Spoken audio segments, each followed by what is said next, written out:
Kings టెంపుల్లో ఆయన పనిలో ఉండే భాగ్యాన్ని దేవుడు ఇచ్చాడు. ఈ ఆయుష్కాలం నాదైతే కాదండి, దేవుడు మరలా గ్రేస్ పీరియడ్ అనమాట. మీకు ఎవరికైనా అనిపిస్తుందా నేను ఎప్పుడో చనిపోయే పరిస్థితి నన్ను ఇంకా దేవుడు బ్రతికిస్తున్నాడని అనిపిస్తుంది ఎవరికైనా? నిజమా? ఎంతమంది ఉన్నారా? ఒట్టొట్టినా అంటున్నారేమో కదా. నాకులా మరణం వరకు వెళ్ళారా మీరు? నేను మరణం చూసొచ్చినానండి. ఇక మరణం చూసొచ్చిన తర్వాత మళ్ళీ మరణానికి ఎవడు భయపడతాడు? భయపడే సీన్ లేదు, చిత్రాలు లేవు. హల్లెలూయా. అయితే ఒకటి మాత్రం నిజం, ఈరోజు మనం కలిగి ఉన్న వాక్యం మనకు ఒక నిరీక్షణ పుట్టిస్తుంది కదా. ఉంటే ఇక్కడ, లేకుంటే నా ప్రభుతో. నా ప్రభుని గురించి భూమి మీద పాడుతున్నాను, ఆరాధిస్తున్నాను, స్తుతిస్తున్నాను. ఓ రోజు నా ప్రభు వచ్చినప్పుడు ఆయనే స్వయంగా చూస్తూ ఆరాధిస్తాను. నాకు ఇబ్బంది ఏముంది? హల్లెలూయా. ఈరోజు అటువంటి విశ్వాసం, ఆ నిరీక్షణ పుట్టించింది ఈ వాక్యం మనకి. ఈ వాక్యం కలిగిన మన జీవితాల్లో ప్రతిదినం వాక్య బలంతోనే బ్రతకడానికి సమయం కేటాయించుకోవాలి. ఏదో కొన్నిసార్లు వాక్యం మీద, కొన్నిసార్లు లోకం మీద కాకుండా అప్ అండ్ డౌన్స్ చేయడం మానేసి పూర్తిగా దేవుని వాక్యం మీద డిపెండ్ అయ్యి ఆధారపడి జీవించడానికి సిద్ధపడాలని కోరుతున్నాను. ఓకే, ఇప్పుడు ఈ వాక్యం మీద ఆధారపడే వ్యక్తుల జీవితాల్లో నేను ఇంతకుముందు ఆరాధనలు జ్ఞాపం చేస్తూ వచ్చాను. 49వ కీర్తన 14వ చరణం అన్నమాట. ఈ 14వ చరణంను బట్టి వాక్యానికి దూరం అయితే వచ్చే నష్టాలు, ఇబ్బందులు ఎలా ఉంటాయి అనేది ఉంది. చూడండి, 149:14 49:14 49 వారి పాతాలను మంద కూర్చబడుదురు, మరణము వారికి కాపరయ్యును. చూడండి, ఇక్కడ దేవుని యొక్క వాక్యంలో ఈ కీర్తన కోరహు కుమారులు రాశారు. వీళ్ళు కూడా మరణం దాకా వెళ్ళొచ్చిన వాళ్ళే, వీళ్ళు చావు దాకా వెళ్ళొచ్చిన కుటుంబాలు ఉన్నవి. వీళ్ళు ఏం చెప్తారంటే, వారు పాతాళంలో మందగా కూర్చబడ్డారు. వారు జాగ్రత్తగా వినండి, ఆ కూర్చబడ్డ వారందరికీ మరణము కాపరి అయి ఉండును. మరణం కాపరిగా ఉండడం ఏంటి? మరణం వారిని కాపరిగా అంటే మరణం వాళ్ళని ఏలడం, వాళ్ళ మీద పెత్తనం చేయటం, వాళ్ళకి నాయకుడిగా ఉండడం అనే మాట ఎందుకు రాస్తారు ఈ కీర్తనకారులు? మనం బైబిల్లో చూస్తాం. 23వ కీర్తన, యెహోవా నా కాపరి నాకు. యోహాను సువార్త 10వ అధ్యాయం చూస్తాం, నీ గొర్రెలకు మంచి కాపరి, నా గొర్రెల కొరకు నేను ప్రాణం పెడుతున్నాను. పేతురు గారు రాస్తాడు, ప్రధాన కాపరి ప్రత్యక్షమైనప్పుడు మనకు వాడబారిన కిరీటం ఒకటి వస్తుంది అని. ఇలా కాపరిగా యేసు ప్రభుని కలిగి ఉన్న పరిస్థితుల్లో జీవము, విజయము, లోటు లేదు, నెమ్మది ఉంది, ఈ మాటలు ఉన్నాయి. కానీ ఇక్కడ మరణం కూడా మరణ కాపరత్వంలో బ్రతికే వాళ్ళు కూడా ఉంటారా? మరణ కాపరత్వంలో కూడా బాధపడే పరిస్థితుల మధ్యకు వెళ్ళిపోయే వాళ్ళు ఉంటారా? ఎవరు వాళ్ళు? ఎటువంటి వాళ్ళు అని ఒకసారి ప్రశ్నిస్తే, లూకా సువార్తలో పాతాళములో ఏమండి మందగా చేర్చబడడానికి, మందగా పాతాళానికి వెళ్ళడానికి గల కారణం ఏంటి? ఏ విషయాన్ని బట్టి వాళ్ళు పాతాళంలోకి వెళ్ళారు అంటే, లూకా సువార్త 16:23లో ఈ విధంగా వ్రాయబడింది. పాతాళములో, అప్పుడు అతడు పాతాళంలో బాధపడుచు కనులెత్తి దూరం నుండి అబ్రహాము చూచి, తండ్రివైన అబ్రహామా, నా యందు కనికరపడి.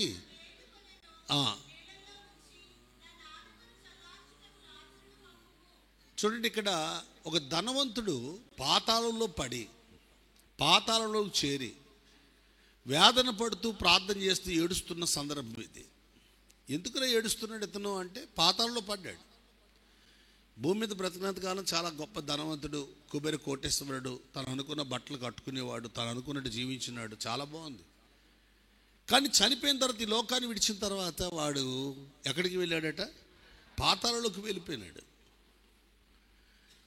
పాతాళంలో వేదన పడుతూ చెప్తున్నాడు, ఓ తండ్రి అయిన అబ్రామా, నీ ప్రక్కనే ఉన్న లాజరును చూస్తున్నాను. నా ఇంటి ముందు కింద ఉండేవాడు, చిత్రం మారిందనమాట. ఇతడేమో మేడ మీద ఉండేవాడు, లాజరేమో కింద ఉండేవాడు. ఇప్పుడు ఏమైంది? లాజరేమో అబ్రహాము రొమ్మున ఆనుకున్నాడు, పైన ఉన్నాడు, కన్నులు ఎత్తి చూస్తున్నాడు అని రాయబడింది కదా. ఆ ఎత్తైన ప్లేస్లో ఉన్నాడు. ఈ ధనవంతుడేమో పాతాళంలో ఉన్నాడు. సీన్ మారిందనమాట. ఆ పాతాళానికి వెళ్ళి వేదన పడుతున్న ఇతగాడిని చూసిన అబ్రహాము గారు చెప్పిన మాట ఏంటంటే 25వ వచనంలో, నాయనా, కుమారుడా, నీ జీవిత కాలమంతా నీకు ఇష్టమైనట్లుగా సుఖము అనుభవించావు. అలాగనే లాజరు కష్టము అనుభవించాడు. జాగ్రత్తగా వినండి మాట. ఇతడు ఈ పైన ఉండడానికి గల కారణం, ఈ లాజరు ఈ యొక్క నిత్యత్వంలో, ప్యారడైజ్లో, పరదేశంలో, నేనుండే స్థలంలో ఉండడానికి గల కారణం అబ్రహాం గారు చెప్తున్నారు. యేసుప్రభు కాదు ఆ మాట చెప్పేది. తన జీవిత కాలం చాలా కష్టం అనిపించాడు, ఈయన వేదన పడ్డాడు. కానీ నువ్వు అలా కాదే, నీ జీవిత కాలం నీకు ఇష్టమైనట్టు సుఖం అనిపించావు. అందుకు ఇప్పుడు అక్కడ ఉన్నావు. అంటే పాతాళములో మందగా చేర్చబడే వాళ్ళందరూ ఎవరు? ఎవరి ఇష్టానికి, నా ఇష్టానికి నేను బతుకుతానన్న వాళ్ళందరూ ఎక్కడికి వెళ్తున్నారు? అది స్టోరీ. మానవుడు తయారు చేసిన మొదటి దినం మొదలుకొని నేటి వరకు దేవుడు ఒక రూల్స్, ఆజ్ఞ అనేది జారీ చేస్తూనే వచ్చాడు. ఏదోను తోటలో ఆజ్ఞ ఉంది, ప్రత్యక్ష గుడారంలో ఆజ్ఞ ఉంది, అబ్రహాం ఇంట్లో ఆజ్ఞ ఉంది, ఈరోజు మందిరంలో కూడా ఆజ్ఞ ఉందండి. క్రొత్త ఆజ్ఞ మీకు ఇస్తున్నాను, ఒకరిని ఒకరు ప్రేమ కలిగి ఉండాలా. సంఘంలో ఉన్న బిడ్డలు వింటున్నారా? దయచేసి వినండి. దేవుని ప్రేమ కలిగిన పిల్లలుగా మీరు కలిగిన ప్రేమను, దేవుని ప్రేమను మీ తోటి సహోదరులు, ఇక్కడ ఉన్న సహోదరులు అంటే నిత్య జీవాన్ని నీతో వచ్చేవాళ్ళు, నరకానికి పోయేవాళ్ళు, నా పాతాలను పోయి డిసైడ్ అయిపోతారు. వాళ్ళ గురించి మాట్లాడట్లే. కొన్ని తోడేళ్ళు ఉంటాయి, డిసైడ్ అయిపోతాయి. ఇది కన్ఫామ్ టికెట్ అనమాట. అది బైబిల్ అలాంటి వాళ్ళు ఏమనంటే, పరిశుద్ధాత్మను దూషించే వాడికి ఇహమందును పరమందును కూడా క్షమాపణ లేదు అని మత్తయి సువార్త 12వ అధ్యాయంలో చెప్పాడు ప్రభువైన యేసుక్రీస్తు వారు. కొంతమంది కన్ఫర్మ్ అయిపోతారన్నమాట,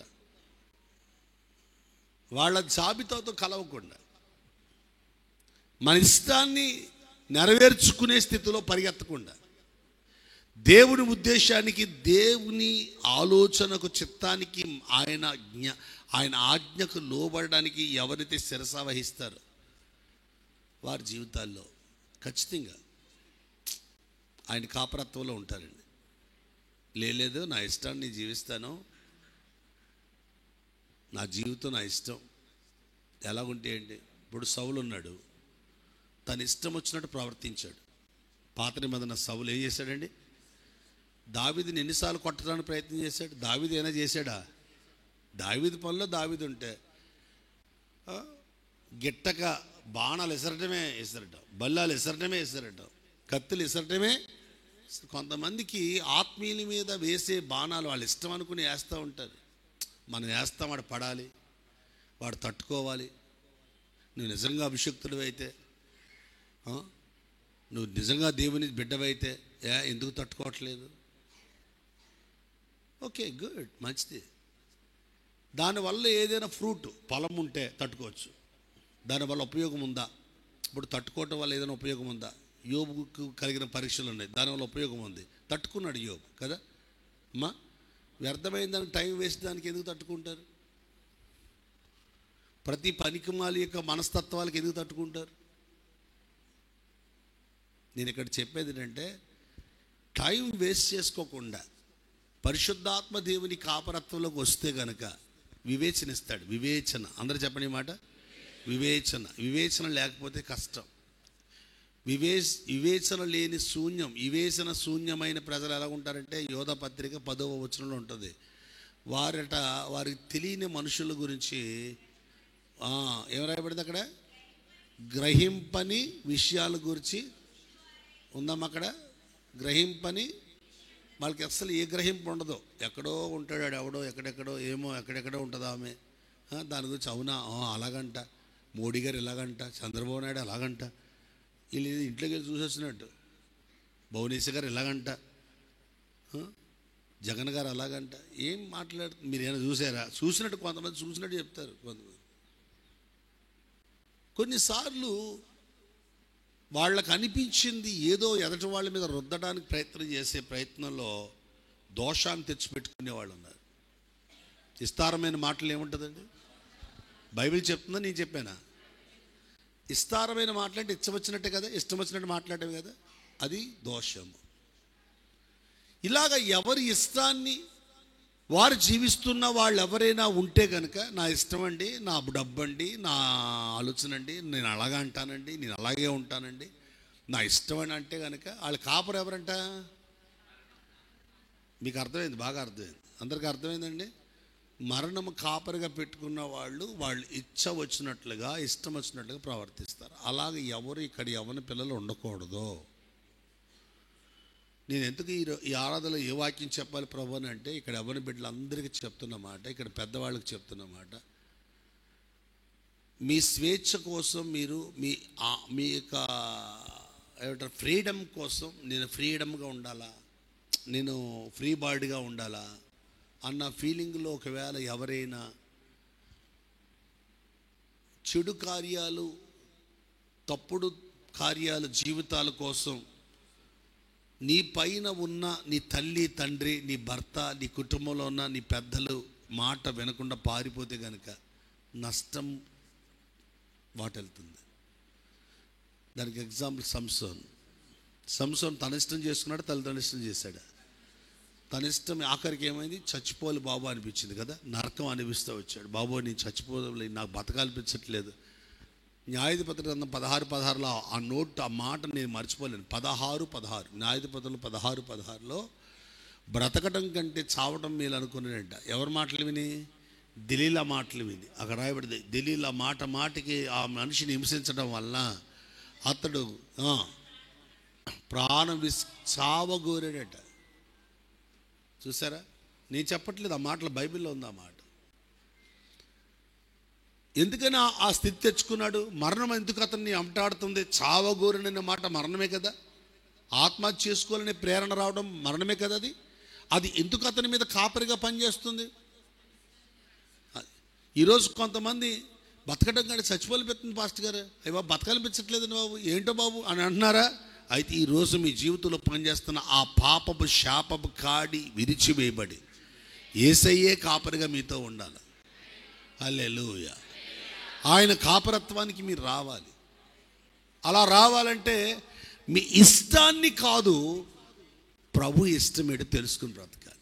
దావీదా, నువ్వు ఎవరి ఇష్టాన్ని బతుకుతున్నావంటే, నా ఇష్టానికి కాదయ్యా, వచ్చే తరాలు పుట్టబోయే వారికి దేవుని శౌర్యాన్ని, దేవుని యొక్క బాహుబలాన్ని చెప్పాలన్న ఆశతో నేను బ్రతుకుతున్నానయ్యా అని 71 కీర్తన 18వ చరణంలో 71:18లో ఎందుకు బతుకుతున్నావు నువ్వు, ఎందుకు బ్రతుకుతున్నావు అంటే, నేను బ్రతుకుతున్నది ఏమి తిందము, ఏమి త్రాగుదము, ఏమి ధరించుకుందాము అనే వాటి గురించి కాదు, వచ్చే తరానికి నా దేవుని బాహుబలం చెప్పాలి, పుట్టబోయే వారికి ఆయన శౌర్యం చెప్పాలి అన్న దానికోసం బ్రతుకుతున్నాను.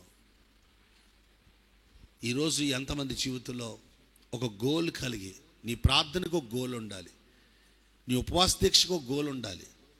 ఇగో ఒక్క మగబిడ్డనిస్తే ఈ మందిరంలో పెడతానయ్యా, ఈ మందిరంలో దీపం వెలిగిస్తాడయ్యా, ఈ మందిరంలో ప్రత్యక్ష గుడారంలో పనిచేస్తాడయ్యా, ఈ సేవకుడికి సాయం చేస్తాడే ఒక మగబిడ్డవయ్యా అని ఒక గుడ్రాలైన అన్న ఒక గోల్ కలిగి అడిగింది. ఏ పని నిమిత్తం? తన పని నిమిత్తమా అమ్మా? Praise the Lord. ఒక గోల్ ఉండాలండి క్రైస్తవ్యానికి. ఇప్పుడు మనం చేసే ఈ పనికి ఏంటి దీనివల్ల ఒరిగేది? ఈ యూట్యూబ్ల వల్ల వెళ్తున్న ఈ ప్రసంగాల వల్ల ఏంటి ఒరుగుతుంది? మీరు వార్నింగ్ ఇవ్వడం వల్ల ఏం ఒరుగుతుంది? ఆడు వింటాడా? లేదా అవతల వాడిని డెబిట్ చేసి ఏదో ఒక పాస్టర్ గారిని బయట తెట్టి ఈ దుర్మార్గుడు అని చెప్పడం వల్ల వాళ్ళకి ఏం ఒరుగుతుంది? దానివల్ల ఫ్రూట్ ఏంటి, ఫలం ఏంటి? ఉపయోగం ఏంటి? నేనైతే ఒకటి చెప్తాను, ఈ పర్ణశాల పెట్టామా, దాని ఫలం ఒకటి ఆలోచించాను. ఒక ఉద్యమం స్టార్ట్ అయింది. కొంతమంది మందిరాలు కడుతున్నారా, కట్టించే ప్రయత్నాల్లో సపోర్ట్ చేస్తూ బలపరుస్తున్నామా? స్కూల్ పెట్టామా, స్కూల్ని ద్వారా కొంతమందిని చదివించే ప్రయత్నం, దాని ఫలం ఏంటి? ఈ ఫలము ఆశిస్తామే. ఇప్పుడు దీనివల్ల ఏంటి, అలా ఏం చేస్తున్నాను నేను ఈ పని ఎందుకు చేయాలి, ఎవరి కోసం చేయాలి? ఈ థాట్ ఉంటుంది చూడండి, ఈ ఆలోచన, ఇది ఒక ఆజ్ఞకు, ఒక క్రమానికి, ఒక బాధ్యతకు లోబడనిస్తుంది. స్వేచ్ఛగా తిరగనివ్వదు, స్వేచ్ఛగా మాట్లాడనివ్వదు, స్వేచ్ఛగా కూర్చోనివ్వదు, స్వేచ్ఛగా నీ ఇష్టం వచ్చినట్టు చేయనివ్వదు. ఆ బాధ్యతని గుర్తు చేస్తుంది. వెళ్ళు ఇంటికి, ఏంటికట ఇల్లులో మాట్లాడుతున్నాను, లోపల నిన్ను అనేక సార్లు నీ బాధ్యత వీధుల్లో గడపకుండా ఇంటికి పంపింది కదా. ఎవరైనా బయట నుంచి పంపారు మిమ్మల్ని, ఏటమ్మా ఇక్కడ ఉన్నామని లేదు, ఒక బాధ్యత. మా అమ్మ చూస్తుంది, ఇప్పుడు ఈరోజు నేను వంట చేయాలి, అయ్యో నేను మా నాన్న చూస్తాడు, ఇప్పుడు నేను మార్కెట్కి వెళ్ళాలి. ఈ కొడుకు ఒక బాధ్యత, కూతురుకు ఒక బాధ్యత. ఏం చేస్తుందంటే ఈదులో విచ్చలవిడిగా తిరగనివ్వలేదు. ఎందుకంటే వాళ్ళలో ఒక కాపరి ఉన్నాడు. ఆ కాపరి కొదువ లేకుండా పెంచగలిగిన కాపరి. ఏ కాపరండి అయినా అంటే తనను సృష్టించినవాడు. Praise the Lord. సృష్టించినవాడు, నిన్ను సృష్టించినవాడు నిన్ను స్వేచ్ఛగా, ఇచ్చలవిడిగా, స్వేచ్ఛను కాదు, ఇచ్చలవిడిగా తిరగనివ్వడు, ఇచ్చవచ్చున్నట్టు బతకనివ్వడు. ఒక క్రమంగా బ్రతకనిస్తాడు, ఒక మర్యాదగా బ్రతకనిస్తాడు. ఇప్పుడు అడవిలో చెట్లు ఉంటాయండి, ఎలా పడితే అలా ఎదుగుతాయి. మన ఇంట్లో వేసిన చెట్లు, మొక్కలు ఎలా పడితే అలా ఎదనిస్తామా? దానికి ఒక క్రమం కడతాం.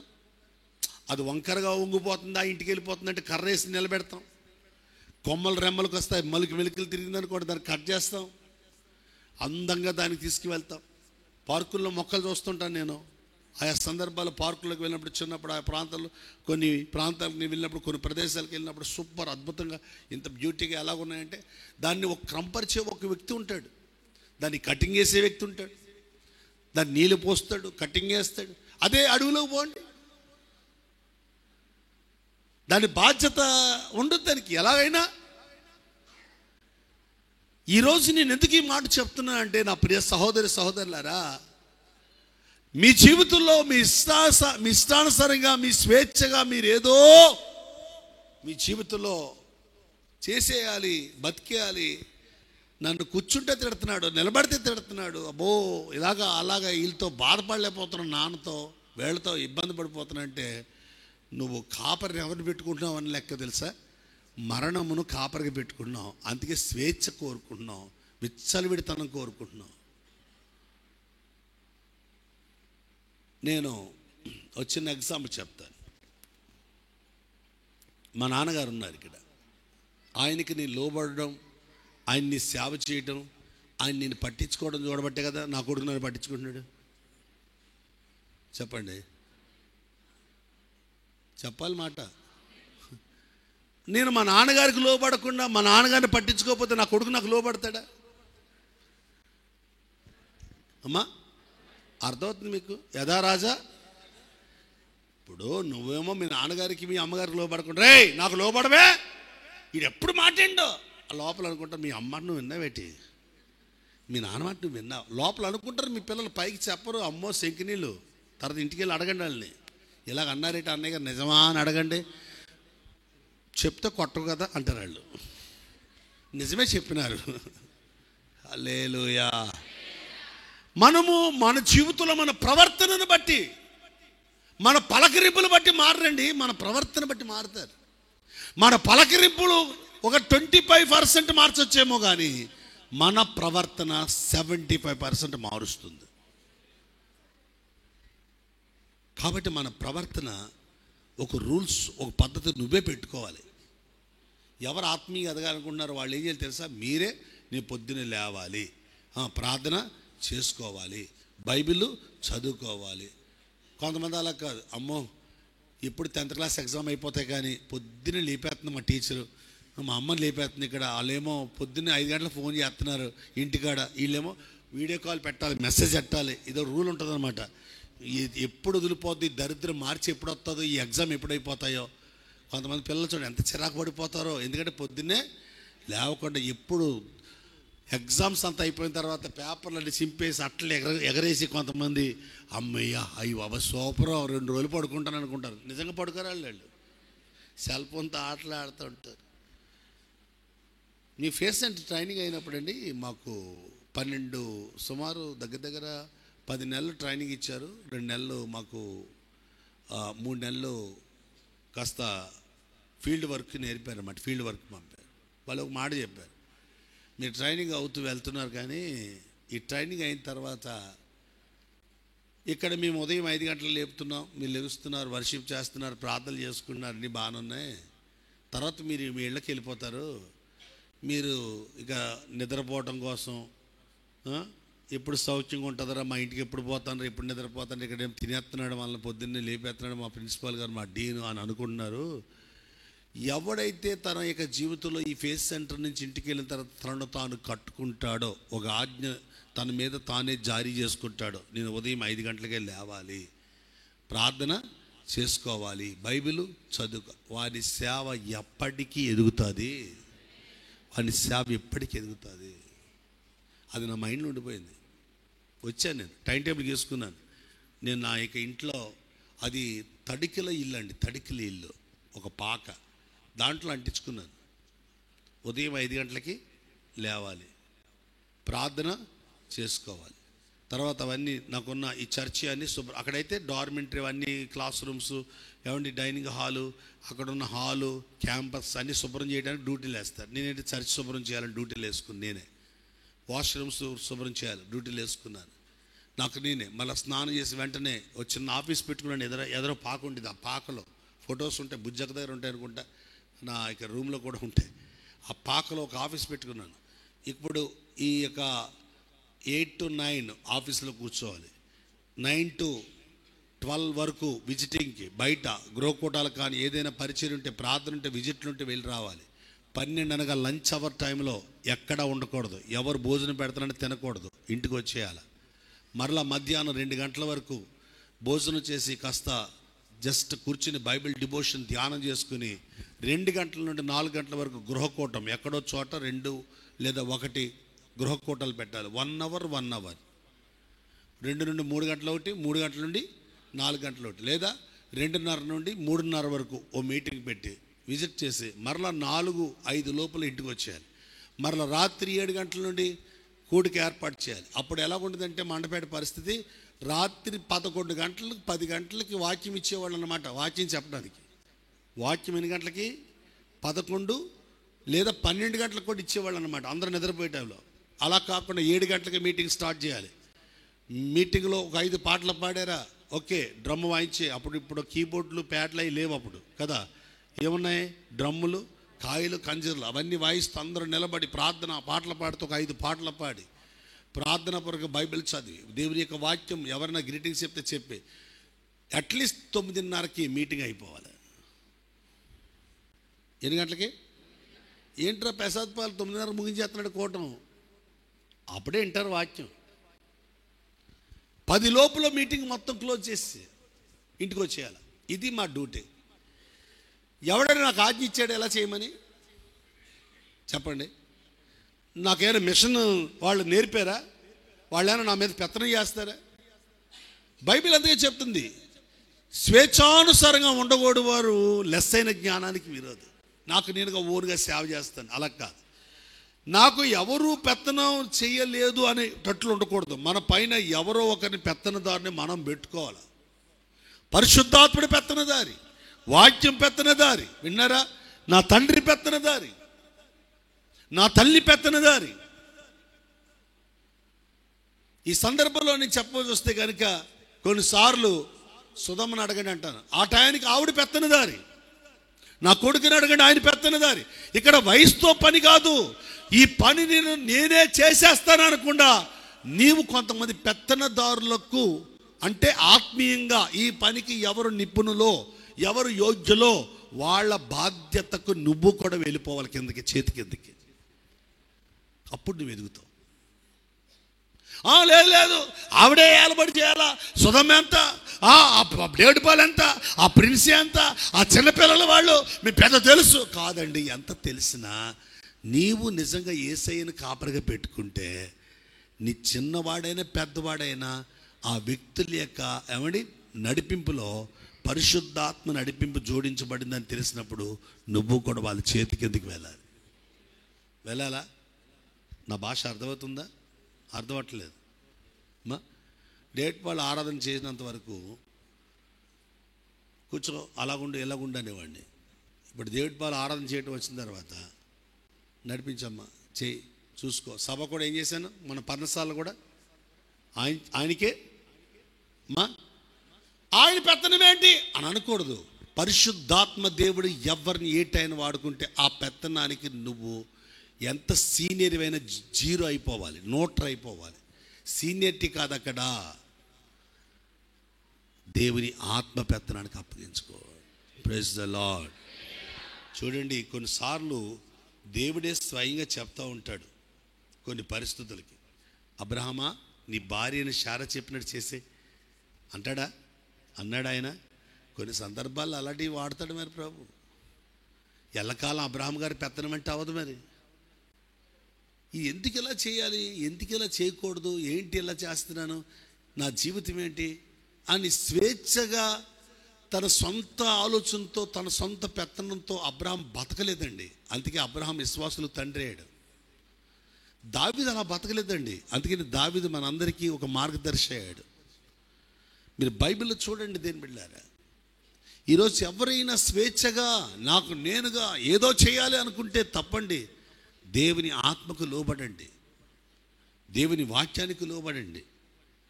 నేను ఒకటి చెప్పనివ్వండి ఈ సందర్భంలో. దయచేసి మీరు ఈ విషయాన్ని తప్పుగా అర్థం చేసుకోవద్దు. ప్రార్థన ఎక్కువ ఉండాలా, వాక్యం ఎక్కువ ఉండాలా అనే ప్రశ్న కొంతమందికి ఉండొచ్చు. ఎవరికైనా డౌట్ ఉందా? ప్రార్థన ఎక్కువ ఉండాలా, జీవితంలో వాక్యం ఎక్కువ ఉండాలా? డౌట్ ఉన్న వాళ్ళు ఒకసారి చేయొద్దండి. ఏ పర్లేదు, ఒక చెల్లి ఎత్తారు, చేయ 2 3 4 5 6 ఓకే కదా. డౌట్ ఉంటుంది, నాకు కూడా అలా డౌట్ ఉండేది. చిన్న విషయం ఇది, పెద్ద ప్రాబ్లం ఏం కాదు.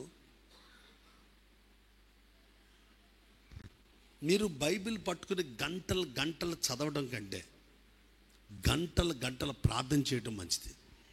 నా మాట వినండి. ఎందుకంటే బైబిల్ అనేది చదవద్దని నన్ను చాలామంది ఎక్కువ బైబిల్ పట్టుకుని ముందెట్టుకుని చదవటం రాయటం చేస్తారు, కానీ ప్రార్థన తక్కువ చేస్తారు. ప్రార్థన అధికంగా ఉండాలి. మీలో డాక్టర్లు ఎవరైనా ఉంటే ఇక్కడ మీకు తెలుస్తుంది, మీ బాడీలో వాటర్ ఎక్కువ ఉండాలి. ఆహారం కంటే ఏముండాలి ఎక్కువ? ప్రార్థన దేనికి సాదృశ్యం? వాటర్కి సాదృశ్యం. మీ విశ్వాసం బలపడాలంటే మీలో ఎక్కువ ప్రేయర్ ఉండాలండి. డౌట్ తీరిందా? ఎంతమందికి అర్థమవుతుంది ఈ మాట? ఎస్. మీరు ఎక్కువ ప్రార్థన చేస్తే, ఇంకో మాట చెప్తాను వినండి. బైబిల్ మీరు కూర్చుని చదువుతూ ఉంటే మీకు ఏదైనా మర్మం తెలిస్తే రాసుకుంటారు, కానీ ప్రార్థనలో ఉంటే బైబిల్లో ఉన్న విషయం దేవుడే మాట్లాడటం మొదలు పెడతాడు. మాట్లాడతాడా?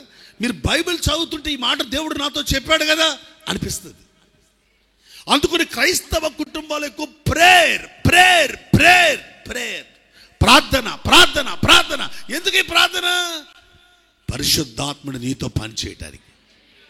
అపొస్తలుల కార్యం 1వ అధ్యాయం ఎందుకు ప్రార్థన?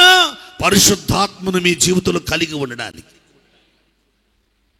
అది ఆజ్ఞ అండి. అది ఉందా అక్కడ ఆజ్ఞ? వారికి ఆజ్ఞాపించను అనే మాట ఉందండి 4వ వచనంలో. ఏమని ఆజ్ఞాపించాడు? 1వ అధ్యాయం 4వ వచనంలో యేసు ప్రభువు వారు ఏమని ఆజ్ఞాపించారు అంటే, కలుసుకొని ఏమని ఆజ్ఞాపించారండి? మీరు యెరూషలేము నుండి వెళ్ళక నా వలన వినిన తండ్రి యొక్క వాగ్దానమును కనిపెట్టండి. బాప్తిసం ఇచ్చును గాని కొద్ది దినాల్లో మీరు పరిశుద్ధాత్మలో బాప్తిసం పొందుతారు. హల్లెలూయా. పరిశుద్ధాత్ముడు మీ మీదకు వచ్చినప్పుడు మీ ప్రవక్తల స్వాధీనంలో ఉండొచ్చేమో, కానీ పరిశుద్ధాత్మ స్వాధీనంలోకి నువ్వు వస్తే క్రొత్త సంగతులు నీకు అర్థమవుతాయి. క్రొత్త సంగతులు అర్థమవుతాయి. యోహాను సువార్త 3వ అధ్యాయం 8వ వచనం అదే. పరిశుద్ధాత్మ మీ మీదకి వచ్చినప్పుడు గాలి ఎట్టు వచ్చి ఎట్టి వెళ్ళిపోతుందో నీకు తెలియదు, కానీ శబ్దం మాత్రం వింటావు.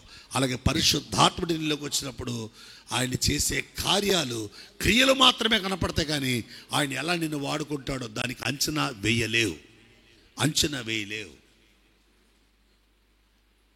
ప్రవక్తల ఆత్మ వేరు, పరిశుద్ధాత్మ వేరు. ప్రవక్తల ఆత్మ స్వాధీనపరచుకోవచ్చు, కానీ పరిశుద్ధాత్ముడు నిన్ను స్వాధీనపరచవచ్చు, నన్ను స్వాధీనపరచవచ్చు. మళ్ళీ స్వాధీనపరచుకోగల శక్తి పరిశుద్ధాత్ముడికి ఉంది. హల్లెలూయా. కాబట్టి కొరింథీకి రాసిన మొదటి పత్రిక 14వ అధ్యాయం 32వ వచనం పట్టుకొని ప్రవక్తల ఆత్మ ప్రవక్తల స్వాధీనంలో ఉందా, దేవుడు అందరూ కరెక్ట్గా ఏ ఉద్దేశంతో చెప్పాడు, ఏ మాటను బట్టి చెప్పాడు. పౌలు గారు అందరూ ప్రవచించేస్తున్నారండి, అందరూ భాషలు మాట్లాడేస్తున్నారు, అందరూ అయ్యో అల్లరైపోతుంది, అల్లరి చేయొద్దు, దీన్ని అల్లరి చేయొద్దు, క్రమముగా జరగాలి అని చెప్పాడు దానికోసం. కానీ పరిశుద్ధాత్ముడు మీలోకి వస్తే ప్రవక్తల ఆత్మ కంటే గొప్పది పరలోకపు ఆత్మ. ప్రవక్తల ఆత్మ కంటే గొప్పది పరిశుద్ధాత్మ. ఆయన కొరకు మీరు కనిపెట్టాలి. హల్లెలూయా. అంటే కొరింథీ సంఘంలో ఏ ఆత్మ ఎక్కువ ఉంది అంటే ప్రవక్తల ఆత్మ ఎక్కువ ఉంది, పరిశుద్ధాత్మ. అందుకనే వాళ్ళ జీవితంలో అన్ని తప్పుడు పనులు చేసుకుంటూ వచ్చారు. చూసుకోండి ఒకసారి, కొరింథీ సంఘంలో అన్ని తలపోట్లు కొన్ని. వాళ్ళకి దశంభాగం గురించి చెప్పాలి, జట్లు వేసుకోవడం చెప్పాలి, ముసుగేసుకోవడం గురించి చెప్పాలి, బలిచ్చిందని తినొచ్చు తినకూడదు ఆ సంఘానికి చెప్పారు ఎక్కువ. భాషల గురించి వచ్చిన ఫైట్ అదే. ఎందుకంటే వీళ్ళు ప్రవక్తల ఆత్మల మీద ఆధారపడ్డారు తప్ప పరలోకపు ఆత్మ మీద, పరిశుద్ధాత్మ మీద ఆధారపడలేదు. మనుషుల ఆత్మల మీద ఆధారపడడం కాదు, పరలోకపు ఆత్మ మీద ఆధారపడాలి. హల్లెలూయా. దేవుని పిల్లారా, ఇది చాలా ఇంపార్టెంట్, చాలా విలువైన విషయం. ఈరోజు యేసు ప్రభు వారు రూపాంతర కొండ మీదకి వెళ్ళారు. ఈ సందర్భంలో ఈ మాట చెప్పి ప్రార్థన చేస్తారు. ఆయనతో పాటు పేతురు, యోహాను, యాకోబును కూడా తీసుకెళ్లారు. వీళ్ళు చూస్తుండగా యేసు ప్రభు యొక్క ఈ ప్రక్కని ఏలియా, ఈ ప్రక్కని మోషే గారు నిలబడ్డారు. కంగారు వచ్చేసింది పేతురు గారికి. కంగారు వచ్చేసి, ప్రవ్వా ఓ ఏలియాను చూశాను, ఇప్పుడు నేను ఎవరు చూశాను, మోషేస్ని చూశాను, మిమ్మల్ని చూశాను, ప్రభా 3 పర్ణశాలలు కట్టేస్తాను ఇక్కడ అని కంగారు వచ్చి మాట్లాడేస్తే ప్రభు ఏమన్నారు, అవులో అలా కట్టమన్నారా అమ్మా, వద్దు అన్నారా లేదా? అది కరెక్ట్ కాదు, పర్ణశాలలు ఏం కట్టగలదులే అని చెప్పి ఆయనకి జవాబు ఇచ్చారు. అయిపోయింది. అంటే అర్థం ఏంటి? ప్రవక్తల ఆత్మ కంటే, ఇక్కడ నిలబడిన ఏలి ఆత్మ కంటే, ఇక్కడ నిలబడిన మోషే ఆత్మ కంటే పరిశుద్ధాత్ముడు చాలా గొప్పవాడు. నా భాష అర్థమవుతుందండి? అందుకని ఆత్మ కొరకు కనిపెట్టాలంటే ప్రార్థన చేయాలి. ప్రార్థన జీవితం ఉంటే ఆ ఆత్మలో ఆత్మ అనుభవాల్లో నీ జీవితం రోజు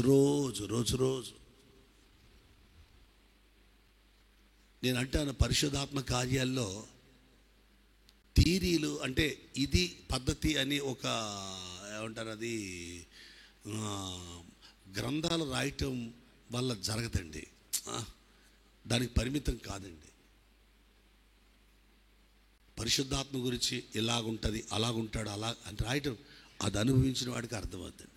మోషేను వాడుకున్న విధానం వేరు, అబ్రహాంను వాడుకున్న విధానం వేరు, యాకోబును వాడుకున్న విధానం వేరు, దావీదుని వాడుకున్న విధానం, సమూయేలుని వాడుకుని, అనాది కాలం నుండి పరిశుద్ధాత్మ దేవుడు ఒక్కొక్కరిని ఒక్కొక్క కోణంలో వాడుకొని, మన చేతి వేలు ముద్రలు అందరూ ఒకలాగా ఎలాగుండవో ఆయన వచ్చినప్పుడు నిన్ను ఇంకొకలాగా కాక నిన్నుగానే వాడుకోగల దేవుడు. ఆయన నిన్నుగానే వాడుకోగలడు. పక్క వాళ్ళ పోలికలతో వాడుకునే స్థితిలో నిన్ను ఆయన ఉంచడు. వాళ్ళు వేరు, నీలరాజు వేరు, దొమ్మరాజు వేరు, కమలరాజు వేరు, కనకరాజు వేరు. అర్థమవుతుందండి? యేసురాజు వేరు, దైవరాజు వేరు, ప్రభురాజు వేరు. అర్థమవుతుందండి? ఆ భాష అర్థమైనట్టు కొంతమంది నవ్వుతున్నారు. అంటే ఆడికిలాగా మనం ఉండాలని కూడా పరిశుద్ధాత్ముడి కార్యం కాదు. నీకు నువ్వే అంగర్పాల్ గారిని వాడుకునే విధానం వేరు, ప్రసాద్ పాలు వాడుకునే విధానం వేరు, డేట్ పాల్ని వాడుకునే విధానం వేరు. ఏమండి మీరు వంట చేస్తారు, తల్లి కుమార్తె, ఏమండి మీ అమ్మగారు, మీరు మీ అమ్మాయి ముగ్గురు వంట చేస్తారు, ముగ్గురు వంటలు ఒకలాగా ఉంటాయా? పోనీ కనీసం టీ అది కూడా అబ్బా ఏం చెప్పినారు? మీ వంటలే అందరి ఒకలాగా ఉంటున్నప్పుడు పరిశుద్ధాత్ముడి పని ఏరే వాళ్ళలాగా ఆయన పని ఉంటుందని నువ్వు ఎలా చెప్పగలవు? భక్త్ సింగ్ను వాడుకున్న విధానం వేరు, సాధు సుందర్ సింగ్ ఆయన వాడుకున్న విధానం వేరు, ఏమండి ఏసర్ గారిని వాడుకున్న విధానం వేరు, డిఎస్ దినకరన్నయ్య గారిని వాడుకున్న విధానం వేరు, పిఎం సామీల్ గారిని వాడుకున్న, పరంజ్యోతి నాయన్ని వాడుకున్న, ఈరోజు ప్రసాద్ పాల్ని వాడుకునే విధానం వేరు. పరిశుద్ధాత్ముడు మీలోకి వచ్చినప్పుడు అతను ఒక విధంగా కోడలు ఎవరిని ఏ కోణంలో వాడుకోవాలో వాడుకుని వారి జీవితంలో విలువలు బయటికి తెస్తాడు పరిశుద్ధాత్ముడు. నిజమది. హల్లెలూయా. పరిశుద్ధాత్ముడు అంటే ఇలాగే ఉండాలి, ఇలాగే చేయాలి, ఇలాగే బతకాలి, ఇలాగే ఉంటుంది అని చెప్పడం అది సిలబస్ చెప్పినట్టు ఉంటుంది. ఇప్పుడు బీటెక్ లేదా ఎంటెచ్ సిలబస్ చెప్పేవాడికి చెప్పాయి, కానీ పరలోకపు గ్రంథం గురించి చెప్పాలంటే అది నీ వల్ల కాదు, అది నీ వల్ల కాదు. అందరి కంట్లో రెటీనా ఒకలాగా ఉంటుందా? అందరి ఒంట్లో పెర్ఫ్యూమ్ ఒకలాగా ఉంటుందా? అందరి యొక్క చేతులు ఏలు ముద్రలు ఒకలాగా ఉంటాయా? మన ఒంట్లోని ఇన్ని భాగాలు డిఫరెంట్ కోణంలో ఉంటే పరిశుద్ధాత్మ దేవుని పని కూడా మన జీవితంలో డిఫరెంట్ కోణంలో వాడబడుతుంది. జీవన్ ప్రసాద్ గారిని వాడుకునే విధానం వేరు, ప్రభుతేజ గారిని వాడుకునే విధానం వేరు, గంగాధర్ గారిని వాడుకునే విధానం వేరు, ఆనంద్ బాబుని వాడుకునే విధానం వేరు, బాబ్జీని వాడుకునే విధానం వేరు, కిషోర్ బాబుని వాడుకునే విధానం వేరు, ఇక్కడ ఉన్న సహోదరుల్ని వాడుకునే విధానం వేరు, ఏమంటే బుజ్జక్కను వాడుకునే విధానం వేరు, అరుణమ్మను వాడుకునే విధానం, పరిమళ వాడుకునే విధానం వేరు, ఏమంటే ఇక్కడున్న సునీతను వాడుకునే విధానం వేరు, దేనమ్మను వాడుకునే విధానం వేరు, సుష్మక్కను వాడుకునే విధానం వేరు, శ్యామలక్కను ఒకే కుటుంబంలో పుట్టొచ్చు, ఒక గర్భసంచిలో పుట్టొచ్చు, కానీ పరిశుద్ధాత్ముడు వాడుకున్నప్పుడు వారి టాలెంట్లు బయటకు వస్తాయి. ఒకే గర్భసంచిలోంచి రావచ్చు, మీ రక్తం బి పాజిటివే కావచ్చు, ఒకవేళ ఏ పాజిటివే కావచ్చు, మీ రక్తం ఏదైనా ఆత్మదేవుడు పని వేరు, ఆత్మదేవుడు పని వేరు. హల్లెలూయా, హల్లెలూయా. అందుకని మనమందరి జీవితంలో మన కాపరి ఏమై ఉండాలా? స్వేచ్ఛగా నరకాన్ని తీసుకెళ్ళిపోయే, పాతాలను తీసుకెళ్ళిపోయే మరణము కాక, మనను ఎప్పుడూ లోటు లేకుండా, యెహోవా నా కాపరి నాకు లేము కలగదు, గాఢాంధకారంలో అయినా నాకు తోడుంటాడు, నా నూనెతో నా తల అంటిన అభిషేకం ఉంది, ఎప్పుడు నా గిన్నె నిండి పొరిలే అభిషేకం నాకు ఉంది, నేను బ్రతుకు దినంలో కృపాక్షేమం నా వెంట వస్తాడు. ఈ అధికార ఆ ఆధిక్యతకు ఆ ప్రాధాన్యతకు అప్పగించుకుని నూనెతో నా తల అంటాడు ఆయన, నా సొంత పెత్తనం కాదు, ఆయన అభిషేకమే. నా గిన్నె నిండే పొరిలించే అభిషేకం ఆయన ఇస్తున్నాడు. నీ బ్రతుకు దినంలోని కృపాక్షేమాలు నా వెంట పంపుతున్నాడు ఆయన. చిరకాలం ఉండే మందిని పరలోకంలో నిత్యత్వానికి వెళ్ళిపోతాను. ఈ జీవిత కాలం మట్టుకు కాదు నా భక్తి, నిత్యత్వం వరకు చేరేది. కొరింథీయులకు రాసిన మొదటి ఉత్తరం 15:19 ప్రకారంగా ఈ జీవిత కాలం మట్టుకే క్రీస్తునందు నిరీక్షిస్తే మనుషులందరికంటే దౌర్భాగ్యం ఇంకెవడో లేట ఆడేనంట. క్రైస్తవ సంఘాలు పెచ్చి పెరిగిపోతున్నారు ఈ గుంటనక్కలు, ఈ తోడు ఎవరాళ్ళు ఈ జీవిత కాలం మట్టుకే. బతుకంటే ఇదే, భక్తి అంటే ఇదే. ఎందుకంటే వాళ్ళు మరణం వరకు చూసిన వాళ్ళు కాదు, నేను చూశాను. మరి అందుకే ముందు ప్రశ్న అదేశాను మీకు. నేను మరణం వరకు వెళ్ళొచ్చిన వాళ్ళు ఎవరైనా ఉన్నారో లేదు తెలియదు, నేనైతే వెళ్ళొచ్చానని ముందు ప్రశ్న వేసినప్పుడు మీరు కూడా నాతో పాటు చేతులు చాలామంది ఎత్తారమ్మా. నిజమండి, మరణం వరకు వెళ్ళి చూసి వచ్చాను. మేమెవరు మరణం వరకు వెళ్ళి చూసి రాలేదు బ్రదర్. దాని గురించి మీరు చెప్తుంటే మాకేదో భయం అనిపిస్తుంది అంటున్నారా? తప్పేమనుకోకండి. రాత్రి నిద్రపోతున్నారా? పొద్దున్న లేస్తారు గ్యారెంటీ ఉందా? కానీ లెగుతున్నారు కదా. పునరుద్ధాన పని కూడా అలాగే ఉంటుంది, నిద్రే. ఆ నిద్రలోంచి ఒక రోజు లెగుతాం. కానీ ఇప్పుడు రాత్రి పండుకున్నాం, సూర్యుడు ఉదయించగానే లెగుస్తున్నాం. నీతి సూర్యుడు ఉదయించినప్పుడు లెగుస్తారు మిగతా వాళ్ళంతా. హల్లెలూయా. దేవుని బిడ్డలారా, నిత్యత్వం ఉందని చెప్పడానికి అదొక చిన్న ఆనవాళ్ళు. ప్రతిరోజు నిద్రపోయి లేచేటప్పుడు తెలుసుకోవాలి, నేను ఒక శాశ్వత నిద్రానికి వెళ్ళి మళ్ళీ లెగుస్తాను. అంతవరకు ఈ నిద్ర నాకు ఒక పాఠం నేర్పిస్తుంది. అంటే నా జీవితం తల్లి గర్భం నెలలు, భూమి మీద సంవత్సరాలు, యుగయుగాలు ఉండే రాజ్యం ఉంటుంది. ఆ రాజ్యం కొరకు నేను కట్టబడాలి అన్న ఆశ, కోరిక, తలంపు, ఆ నిశ్చయిత కలవారు ఆయన కాపరత్వానికి అప్పగించుకుంటారు. వారిని మరణం మేలుబడి చేయదు, జీవం గల దేవుడే, పరిశుద్ధాత్ముడే వారి కాపరిగా ఉంటాడు. అందరు ప్రార్థన చేద్దాం, మోకరించండి. అందరు ప్రార్థన చేద్దాం. అందరు ప్రతి ఒక్కరు ప్రార్థనలు ఏకీపించి